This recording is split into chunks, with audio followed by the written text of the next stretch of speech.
তো চলে এসেছে আমার মিষ্টি সোনা। বলছি আমার বন্ধু এসেছে, একটু চা করে দেবে আর চাউমিন। আমি কিছুক্ষণের মধ্যেই পাঠিয়ে দিচ্ছি, তুমি একবার একটু দিকে আসবে? যাচ্ছি, একটুখানি অপেক্ষা করো, আমি আসছি। তুমি কি গো, তোমার বন্ধুর সামনে তুমি আমাকে এরকম নাম করে রাখছো? আমার লজ্জা করে না বুঝি?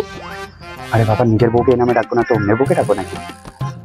আচ্ছা ভাই, তোর তো বিয়ে এত বছর হয়ে গেছে, তাও এখনো তুই তোর বউকে এত সুন্দর নাম করে রাখিস? এত ভালোবাসিস? নাম নিস না ভালোবাসার, বউয়ের নামটাই তো ভুলে গেছি।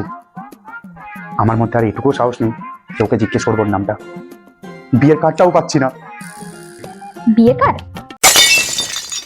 এই নাম আমার কাছেই রয়েছে, এটাতে আমার নাম, তোমার নাম, তোমার বাড়ির লোকের নাম, আমার বাড়ির লোকের নাম, সবার নাম আছে। এইটা দেখে মুখস্থ করে নাও, কারণ এরপর তোমার কিছু মনে থাকবে বলে আমার মনে হয় না।